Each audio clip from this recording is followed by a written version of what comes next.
তোমালোকৰ অধ্যায় 1 অৰ্থাৎ বাস্তৱ সংখ্যা পাঠটোৰ আমি পঢ়িবলগীয়া ফাৰ্ষ্ট পইণ্টটো হৈছে ইউক্লিডৰ বিভাজন প্ৰমেয়িকা। এতিয়া ইয়াত ইউক্লিড হৈছে এজন গণিতজ্ঞ। তেওঁ এই বিভাজন প্ৰমেয়িকাটো দিছিল, প্ৰমাণ কৰি দেখুৱাইছিল। তাৰপিছত বিভাজন মানে হৈছে যেটো আমি হৰণ কৰা বুলি কওঁ, হৰণ কৰা প্ৰক্ৰিয়াটোক তাক বিভাজন বুলিও কোৱা হয়। আৰু তাৰপিছত আহিলে প্ৰমেয়িকা। প্ৰমেয়িকা মানে হৈছে এটা প্ৰমাণিত বিবৃতি যাক অন্য এটা বিবৃতি প্ৰমাণ কৰাৰ বাবে ব্যৱহাৰ কৰা হয়। এতিয়া এই কথাটোত বুজিবলগীয়া আছে বিবৃতি মানে কি। বিবৃতি মানে হৈছে কিছুমান এনে তথ্য যিবোৰ একো সাল সলনি নকৰাকৈ আমি অন্য কিছুমান তথ্য প্ৰমাণ কৰিবলৈ ব্যৱহাৰ কৰোঁ। তেনেকুৱা তথ্যবোৰকে কোৱা হয় প্ৰমেয়িকা। ঠিক আছে, তেনেহ'লে ইউক্লিডৰ বিভাজন প্ৰমেয়িকাটো পঢ়িবলৈ যোৱাৰ আগতে এটা কথা মনত ৰাখিবা, এইটো বেলেগ একো নহয়, যিটো আমি সৰুৰ পৰা কৰি আহিছোঁ হৰণ কৰা প্ৰক্ৰিয়া, তাৰ কিছুমান কথাকে ইউক্লিডৰ বিভাজন প্ৰমেয়িকাটোৰ দ্বাৰা প্ৰমাণ কৰি দেখুওৱা হৈছে। সেইবাবে যিহেতু বিভাজনৰেই কথা আমি পঢ়িব লাগিব বা হৰণ কৰাৰ কথাই আমি পঢ়িব লাগিব, আমি আগতেই পাই অহা কিছুমান সৰু সৰু কথা বিভাজন সম্পৰ্কে কিছু কথা আমি মনত পেলাই ল'ব লাগিব ফাৰ্ষ্টত। ঠিক আছে, সেইবাবে বিভাজন সম্পৰ্কে কিছু কথা এতিয়া আমি জানি ল'ম। এতিয়া বিভাজন মানে হৰণ কৰা। দুটা উদাহৰণ লৈছোঁ মই। তোমালোকে প্ৰথমতে দেখিছা 5ক আমি 2য়ে হৰণ কৰিছোঁ। 2য়ে যদি 5ক হৰণ কৰোঁ তেতিয়া আমি 2য়ে দুবাৰ যাব 4 হ'ব, আৰু তেতিয়া ইয়াত বিয়োগ কৰিব লাগিব। ইয়াৰ পৰা বিয়োগ কৰিলে থাকিব 1।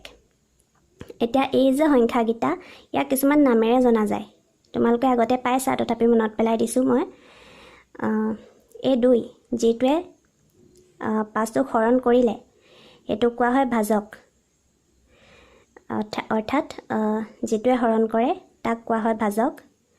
যিটোক হৰণ কৰা হয় সেই সংখ্যাটোক কোৱা হয় ভাজ্য, অৰ্থাৎ ইয়াত 5টো হৈছে ভাজ্য। হৰণ কৰি আমি যিটো ফল পাওঁ সেইটোক কোৱা হয় ভাগফল। ইয়াত লিখিবলৈ থাকি গ'ল ভাগফল, ইয়াক কোৱা হয় ভাগফল। আৰু বিয়োগ কৰি হৰণ কৰাৰ পিছত আমি যেতিয়া বিয়োগ কৰি যিটো থাকি যাব তাক কোৱা হয় ভাগশেষ। এতিয়া ইয়াত দুটা কথা মই লিখি দিছোঁ, বাকী একো নহয়তো। ইয়াত ভাগফলটোক ইংৰাজীত কোৱা হয় কোচেণ্ট, বা চমুকৈ ভাগফলটোক কিউ বুলি লিখে, আৰু ভাগশেষটোক ইংৰাজীত কোৱা হয় ৰিমাইণ্ডাৰ, বা চমুকৈ ইয়াক আৰ বুলি লিখে। এই দুটা কেলে মনত ৰাখিবলৈ দিছোঁ মই, কাৰণ যেতিয়া আমি এই ইউক্লিডৰ বিভাজন প্ৰমেয়িকাটো লিখিবলৈ যাম নহয়, এই দুটা কিউ আৰু আৰ বুলিয়ে আমি বুজাম, ভাগফল বা ভাগশেষ বুলি আমি নিলিখোঁ। সেইটো কাৰণে এতিয়া তোমালোকে মনত ৰাখি থোৱা, ভাগফল মানে ভাগফল যদি বুজা হয় এইটো কিউৰে বুজায়, আৰু ভাগশেষটোক আৰেৰে বুজায়। একেদৰে 2 নম্বৰ উদাহৰণটোত আমি যদি চাওঁ, ইয়াক 2য়ে হৰণ কৰা হৈছে নহয় জানো 4টোক, তেনেহ'লে 2টো হৈছে কি হ'ব, ইয়াত ভাজক হ'ব 2টো। 4টো কি হ'ব, যিহেতু ইয়াক হৰণ কৰা হৈছে এইটো হ'ব ভাজ্য। হৰণ কৰি আমি কি পালোঁ, 2 পালোঁ।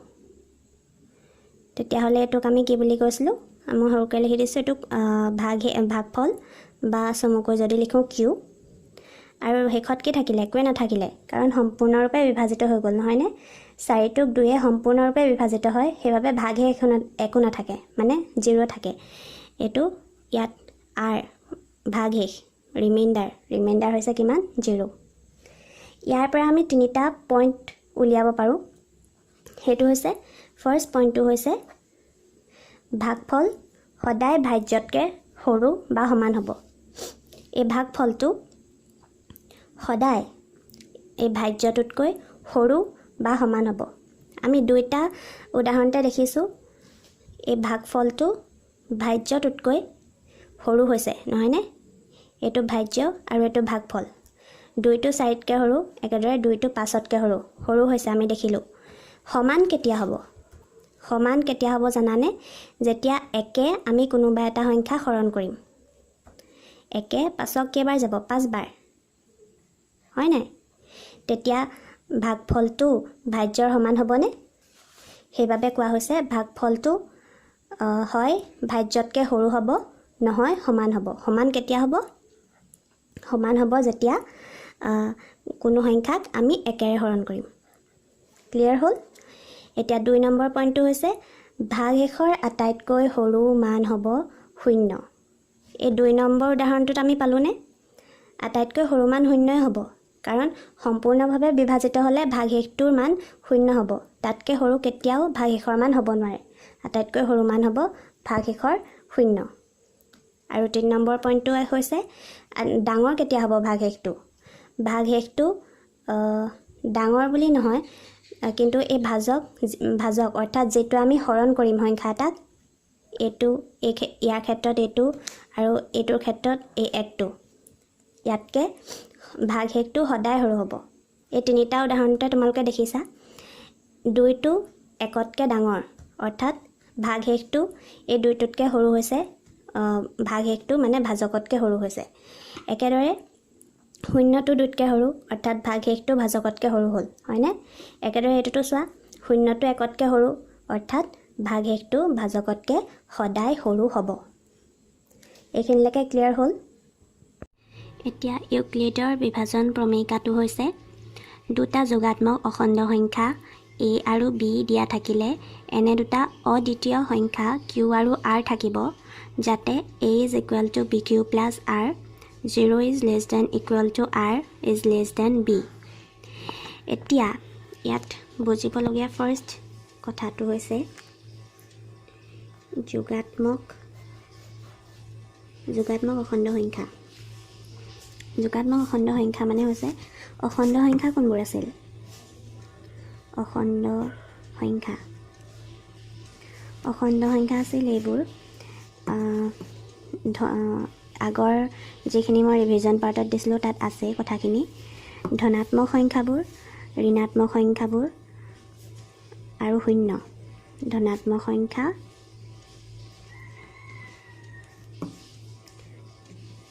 0 আৰু ঋণাত্মক সংখ্যা এই গোটেইখিনি লগ লাগি অখণ্ড সংখ্যাৰ সৃষ্টি কৰে 0 এইফালে ধনাত্মক সংখ্যা মানে 1 2 3 4 এনেকৈ গৈ থাকিব আৰু ঋণাত্মক সংখ্যা কোনবোৰ -1 -2 -3 আৰু এইখিনি এইফালে এতিয়া যোগাত্মক অখণ্ড সংখ্যা মানে হৈছে যেটো এইখিনি ধনাত্মক সংখ্যাখিনি ধনাত্মক অখণ্ড সংখ্যা যিখিনি সেইখিনিকে যোগাত্মক অখণ্ড সংখ্যা বুলিও কোৱা হয়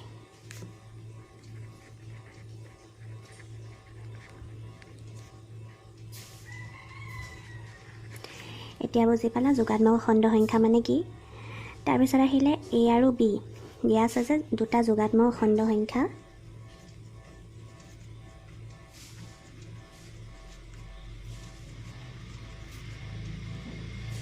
অখণ্ড সংখ্যা কি দিয়া আছে a আৰু b দিয়া আছে এতিয়া